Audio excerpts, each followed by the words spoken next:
Hello and welcome to the show. I am your host, Aidan, the lead analyst at the IDP Center. And today we're going to talk about our way too early class of 2025 rookie draft tiers for fantasy. My co-host here today is Zach Rogers from Brainy Ballers. How are you doing today, Zach? Pretty good. I can't wait to get this going, bring this content to you guys, these rankings, these early tier systems. It's going to be a blast. So thank you for watching and tuning in here. Yeah, I'm super enthused to be here too. Since we're new to the channel, before we dive into our rookie draft tiers, a brief introduction might be in order. For me personally, as mentioned earlier, I am the lead analyst at the IDP Center, primarily focused on trade chart values and start of the weeks with over a 70% accuracy rate on them this past season. I'm from South Florida originally, so a default Miami Dolphins fan. However, I have played ice hockey since I was 5 years old. Yes, even though I'm from Florida. And growing up, I hero worshipped Nicholas Lindstrom from the Detroit Red Wings. If any of you guys follow hockey, you probably are aware of who he is. And as a result of that hero worship, I sort of adopted Detroit as my second sports city since, I want to say, 2008, for everything from hockey to football. So no, I am not a Detroit Lions just bandwagon fan. It's been some rough years as a Lions fan. Zach, how about you? So I run Brainy Ballers. It's mainly a fantasy football analytics company. And we just started doing an analyst ranking competition. And I can attest to Aidan's accuracy that he just mentioned there. He finished number 2 of 12 on analysts that participated last week for the wildcard round. But as far as me, I grew up in Ohio. I'm a homegrown Browns and Buckeyes fan. I'll be adding to this ring collection this week, Monday, the national championship game. But yeah, I run Brainy Ballers. We're mainly a fantasy football analytics company. We look into all stats, metrics, anything and everything.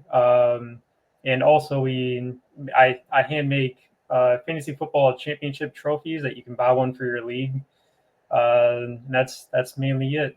Thank you for listening in, and it's going to be fun once again. Very cool. I'm very happy to have you here, Zach. As we kind of dive into topic one, just a little breakdown here. We do recognize that it is way too early to have these rookie tiers locked into place. There are lots of things still coming down the line, from the Senior Bowl to definitely the NFL Combine, and then of course the final landing spot that will alter these tiers probably significantly. However, we do expect it to be about a one or plus or minus one spot in the draft tier. So like last year, the top 2 in the tier 1 was Caleb Williams and Marvin Harrison Jr. At the 1.01 and 1.02. It pretty much, they were in the same tier, so it pretty much came down to manager preference as to whether they wanted the wide receiver in MHJ or the QB in Caleb Williams there. And then again, for last year, tier 2 was about the 1.03 to the 1.07 with Jaden Daniels, Malik Neighbors, Drake May, Odunze, JJ McCarthy, and the such. And then it just kind of continues in a similar fashion. Applying that same, and we're going to be basically applying that same system to this 2025 rookie class as we kind of examine them to see where everyone can find value in their drafts. Yeah, so as we dive into our topic 1, Zach, if you would like to read off your tier 1 for me, please. Yeah, so it's pretty small this year, tier 1 and tier 2. Compared to last year, I should say. Tier 1, I have Genty and Sanders. Part of the analytics that we found was, overall his speed, 4.42 projected, and for the 40-yard dash, and his 6.4 yards per carry. Those are both more than sufficient for what you should hope for within those 2 parameters. 6.0 yards per carry is what you should be hoping for as far as their efficiency. So Genty, I believe, is the next Ezekiel Elliott, possibly 2.0. And Sanders, with these analytics also, his career completion percentage in college is off the charts, 71.8. I believe it's a record. So both with his analytics that pop off the page and also with film study that I'll go into here in a little bit, how we drive our film study at Brainy Ballers. Both of those, he's I don't want to necessarily call him generational, but he's borderline generational. And a lot of people have been discounting him because of Dion, and they think he's almost too outspoken, LeVar Ball almost-esque. And I think, I mean, I've heard Dion himself say that if he doesn't want Shador going anywhere, he will tell the management, but behind closed doors. And to me, that's more than acceptable. He's not going to the media first with anything.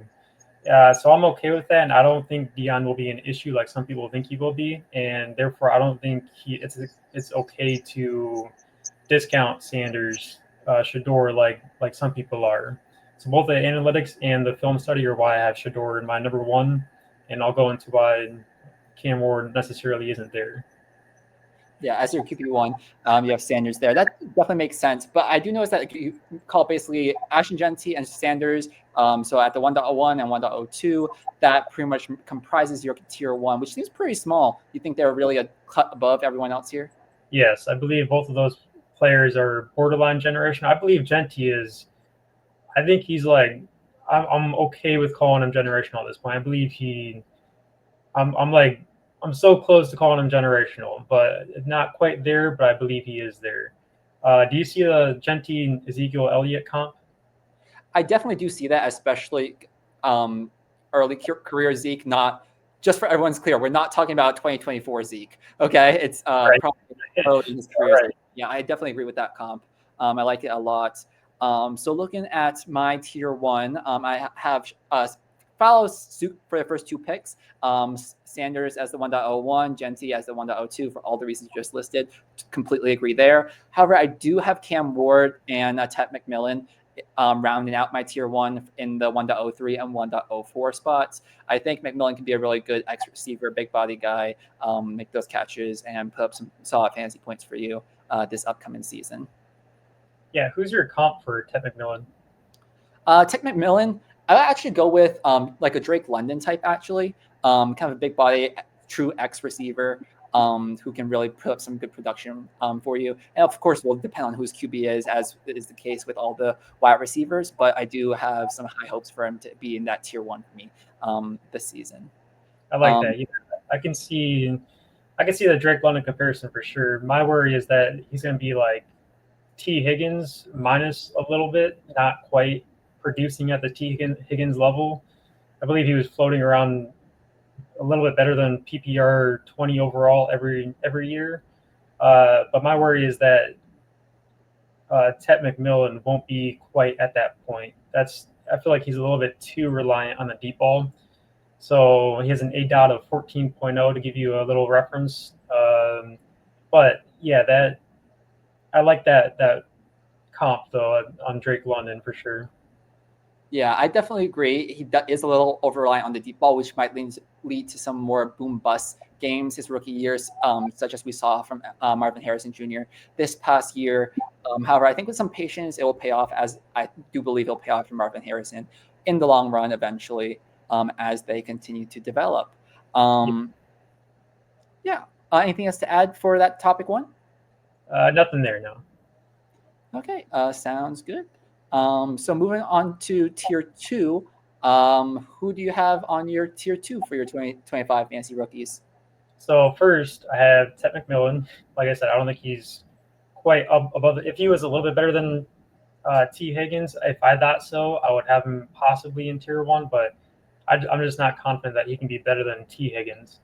But I have Ted McMillan, Amarian Hampton, Trevion Henderson, and there's a big contrast there. Amarian Hampton, he's not an analytics play for me. He's an eyeball check for me, which I kind of don't like going off of the eyeball check because I'm no film expert, which I'll go into here in a minute, how BrainyBallers derives their film. Uh, but his average, we're talking about 5.7 average yards per carry. And like I said, the desired threshold there is 6.0 yards per carry for college yards per carry, career yards per carry in college, I should say. And then Trevion Henderson, for me, he passes the eye check, but plus he has the analytics to back it up as well. He's efficient. He has the speed, and he is at 6.4 yards per carry in his college career. And then next we have Cam Scatabo, Emeka Egbuka, Luther Burden, DJ Giddens. I love DJ Giddens. He's my sleeper of the year, more than likely. Not confirmed, but he's looking like he's at least going in that direction. He has the agility, the efficiency, he has the body build to be 3 down back, 6'0", 2-on-2. I'm sorry, 6'1", 212. And then rounding it out, we have Caleb Johnson. He's kind of lower than consensus because I see a little bit of Najee in his game, and Najee Harris, and that worries me. If Najee produced better in the last 2 years, I'd be a little bit more happy with that. But I just see too much Najee in Caleb Johnson's game. And then Cam Ward, the reason why I'm so low on him is because I have a film expert guy who, I mean, when he talks, you listen. He's that good at his film, the mechanics of mainly quarterback. I would say running back as well. And then, his name is Run the Nine. You can find him on Facebook. And his biggest knock on Cam Ward is his processing when a play breaks down. Essentially, when a play breaks down, I'm sorry, his mechanics when a play breaks down. When a play breaks down, essentially he loses all mechanics and he's not a good freestyler. So because of that, if you look into Run the Nine, you can see his accuracy in everything he predicts over time. And because of that, I'm extremely low on Cam Ward. Very interesting. That's a whole topic in and of itself. Having Cam Ward down there in tier 2, I think he's probably gonna be a solid tier 1 pick, 1.01, 1.02. Definitely in the NFL draft, but maybe in fantasy drafts as well. As a result of that, so super intriguing. You have Cam Ward down there at the bottom of tier 2. I have heard you mention like a threshold, like 6.4 yards per carry, I believe it was. Or 6.0 yards per carry as that threshold for running backs. How do you guys develop those thresholds, and what kind of goes into that? So ultimately, we look at stats on a standalone basis. We find essentially what stats matter the most at Brainy Ballers, and then for example, for running backs, we'll look at all-purpose yardage, and then we'll look at this, for example, yards per carry for their college career, and then we'll rank them against each other, which ones matter the most. And then once we find, for example, we found yards per carry, I believe, mattered more than their all-purpose yardage for their top career or their top college season. But then once we find what matters the most, we also look into what you should hope for within each metric or stat. And we use Pearson correlation values as our method of finding what correlates the most. And then we go back and we look at, okay, who finished in the top 10 and what was their stat for that, or what was their final metrics for that individual stat. And then we look at the bottom 10, which is 41st through 50th place every single season since 2003. And then we basically compare the top 10 and the bottom 10, and we say, okay, what threshold showed up more in the top 10 than the bottom 10? And that's how we derive we call them optimal ranges. So for yards per carry, for their college career, you should hope for a 6.0 yards per carry. That's kind of the optimal range. That's what you should hope for in your prospects that you're scouting. Definitely makes sense. Super interesting. And you guys have a ton of those stats over there, Brainy Ballers, which really can help with your prospect analyst process if you want to look into this on your own or just even supplement what we talk about here on the podcast.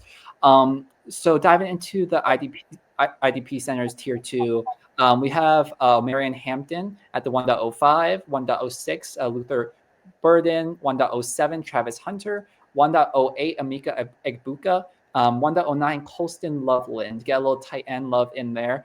No pun intended.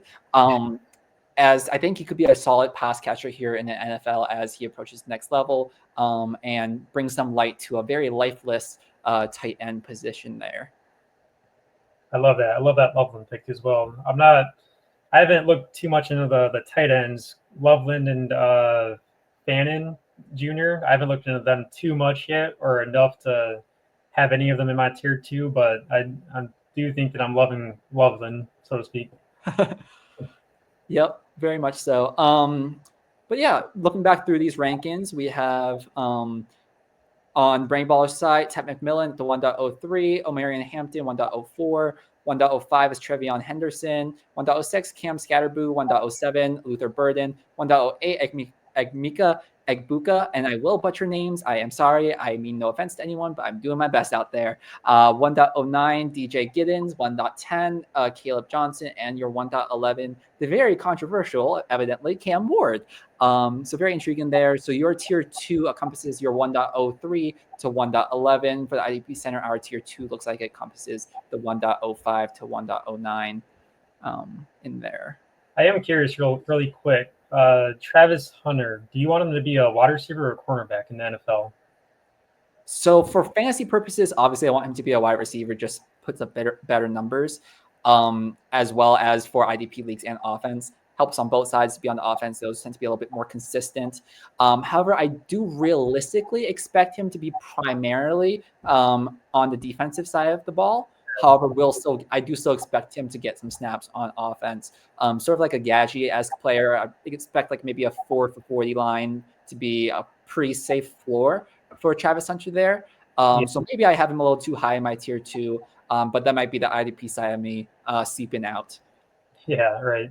So you think he'd be better served for himself to be a cornerback? Yeah, I think he might be just a little bit better suited to that, and I think NFL teams might want him to end up there a little bit more. However, obviously for fantasy purposes, is a little bit better on the offensive side of the ball, safer floor, a little bit more production and such. Right. Like that, yeah. Okay. Anything else to add there? Nothing there. I'm ready for this third tier here.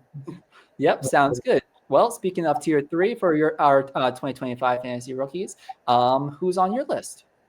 So first, I have Travis Hunter. This may be because I fully believe that Genty should have gotten the Heisman. I just think that being good on two sides of the ball is not better than being great on one side of the ball. That's why I thought Genty should have gotten it. I mean, Genty, you're talking about more than 2,000 all-purpose yards. That's more than phenomenal. But I mean, as far as on a standalone basis, I don't see anything great in Travis Hunter. Hoping he proves me wrong. I can see him moving up into the bottom of my tier 2, but I just don't see anything more than that happening. So Travis Hunter on my first in tier 3, and then I have Jalen Milroe. I think him being a project, that's why I have him in tier 3. But he also, I can see him moving up into my tier 2. And then I have Tyler Warren, Harold Fannin, and Brashad Smith. Yeah, I love that list. I think tier 3 is where we start to get into that range where the Senior Bowl combine as such will really fluctuate things significantly. Having a lot of people that aren't in these top 3 tiers move up into it, and maybe a couple of these bounce down. I like your Jalen Milroe call. I think he's going to get slept on in a lot of early analysis and leagues. And I think he's a very good candidate to end up on, for example, the Steelers, who have a late pick in the late first round pick in the draft, but still need a long-term solution at the QB position and finally help Mike Tomlin maybe win a playoff game for the first time in what feels like forever. Yeah, right. I agree. You think Tomlin should be fired, or do you think they're going to keep him? Ooh, that is a fantastic question. I think they'll probably keep him. Just in my opinion, it's not like he's doing a bad job with the team. It just doesn't really have the offensive talent there to quite make it happen. Like, yeah, they have Pickens, but Pickens is prone to his meltdowns at times. And Russell Wilson, I kind of fell apart there a little bit at the end of the year. Defense is stuck, but yeah, I don't think that all lands on Tomlin. But yeah. Yeah, as a Browns fan, I'm hoping they fire him. I'll put it that way. And obviously, our rivals. So I mean, that gives you my opinion on Tomlin. I think he's great. I think if he had a franchise quarterback, he absolutely would be in the Super Bowl. Yep, and maybe Jalen Milroe can kind of develop into that guy. I think they'll probably need a bridge quarterback for next season because he is a very developmental prospect. But hopefully, if they pick up Milroe, he could develop into that QB for them in 2026 and beyond, and finally bring them to dominance once again. Yeah. For the IDP Center side of things, we also have 5 players in our tier 3. From the 110, we got Cam Scatterboo, 1.11, Jalen Milroe, 1.12, Trevion Henderson, 1.01, Xavier Restrepo, and 2.02, Dylan Sampson. So that kind of puts together the IDP Center's tier there. We talked about Miro in depth. I think Scaraboo is a really interesting prospect. I know you have him in your tier 2. I think he's getting a little bit too much of a bump right now from his one game performance. Not that he hasn't performed well in college throughout, but particularly from that one game performance in the college football playoffs really bumped up his draft stock significantly. I feel like maybe a little too much, but I can see him sneaking up into a tier 2 if he tests well in the combine and such. Yeah.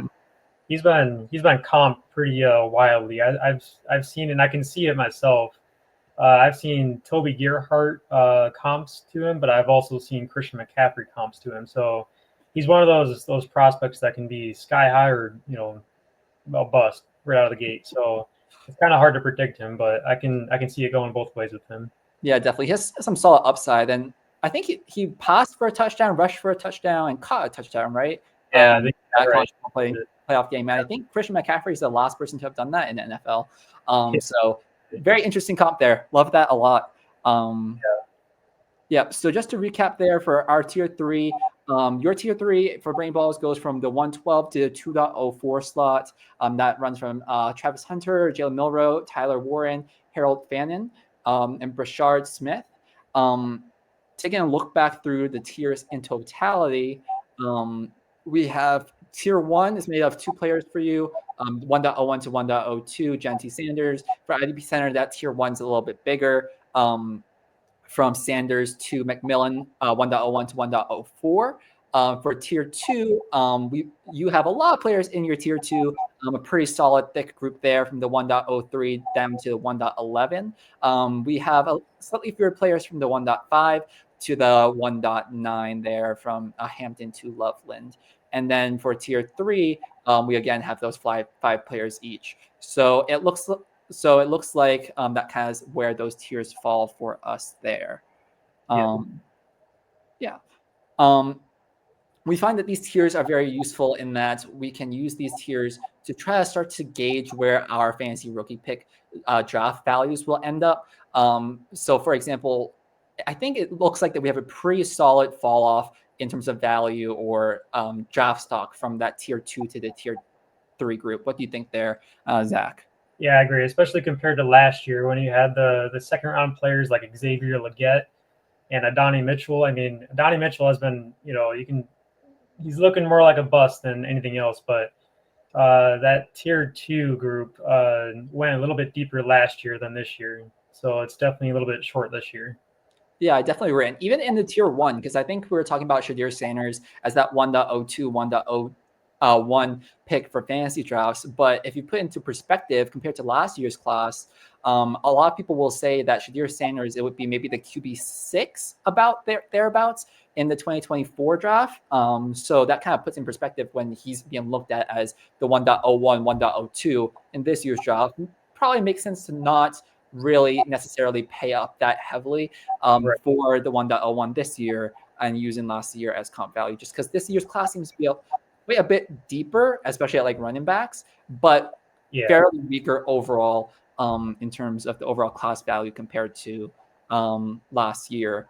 So looking at that, our end of our tier 2 looks like it's in the 1.09, 1.10, 1.11 range. So it might make sense out there if you have like the 2.01, 2.02, especially if those picks tend to be teams in rebuilds. Maybe it makes sense to float a trade out there, see if you can sneak into the end of round 1 just to get that true tier up before it just kind of becomes top 2 tiers and then everybody else.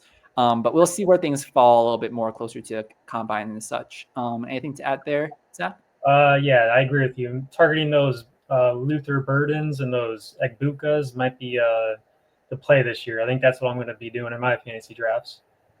Yep, I love it. And once again, these are way too early tiers. We do expect to see a bit of fluctuation in these tiers in the near future with the Senior Bowl, which is only 2 weeks away already. But speaking of the near future, we got some great football games this weekend, Zach, for the divisional championships with the Chiefs versus the Texans, Commanders versus Lions, Eagles versus Rams, Ravens over the Bills. Any interesting notes there for you? The Texans. I think they're the underdogs. Their current line is plus 350.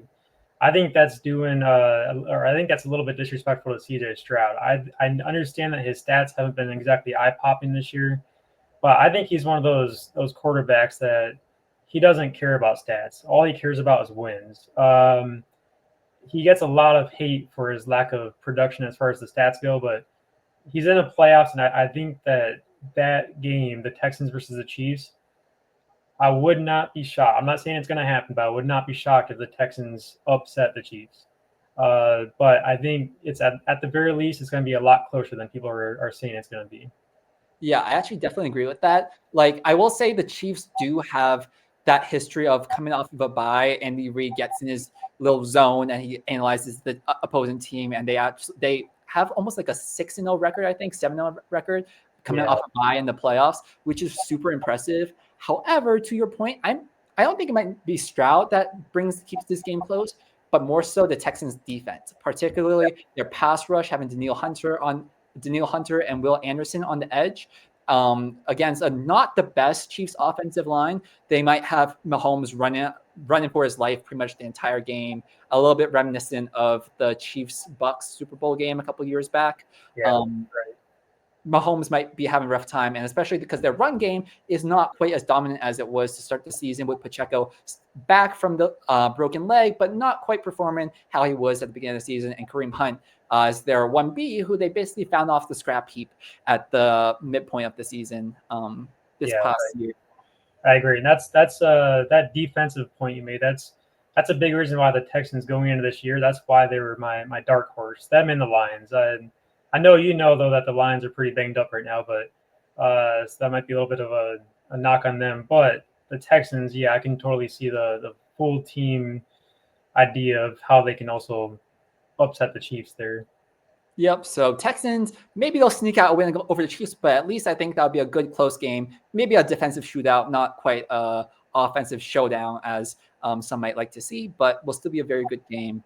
To your point about the beat-up Lions defense, I guess my hotter take for this upcoming weekend is that the Commanders will actually prevail over the Lions. That Lions defense is ridiculously beat up. Yes, the offense is getting Monty back, but on the defensive side, they have just been absolutely decimated by injury. And we're at that point in the playoffs where I really feel like it's the defense that will win the games. It's the defense that kind of can shut down the offense and be able to win the games. It's not going to be an offense only show. And even if it is, it's defense that gets that one extra stop that will help them win the game. Yeah, that's so true. And you have Aidan Daniels there. I mean, I can see that happening too. Exactly.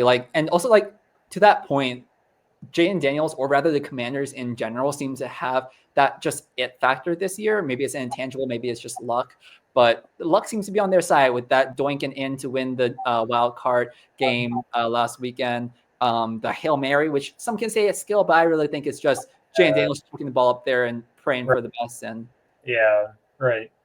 No, I agree. That and Jayden Daniels, I'm going to go take a little bit of a hot take here. I can see Shedeur Sanders taking the NFL by storm, the same or not, if not possibly better than Jayden Daniels did this year. That is very, very interesting. Why do you think that is? The exact reason. So the efficiency is completion percentage. I believe that's a record, 71.8% for his college career completion percentage. And then also the business that I mentioned, my partner that I mentioned, Run the Nine. Once again, you can find him on Facebook. He's a big advocate of Shedeur Sanders, his mechanics. I mean, everything with him. He says that he's very reminiscent of Tom Brady himself. So I myself am willing to put that out there that I can see him being better than Jayden Daniels. Wow, that is a very, very hot take. Crazy that we got a Tom Brady comp in there as we approach the end of this podcast. But yeah, really appreciate having you on, Zach, here. Anything else you'd like to add here? No, it's fun. This is going to be a blast. Yep, super thrilled to be here. Thanks again for joining me here, Zach. And I hope everyone enjoys the playoff games coming up this upcoming week. Have a good day.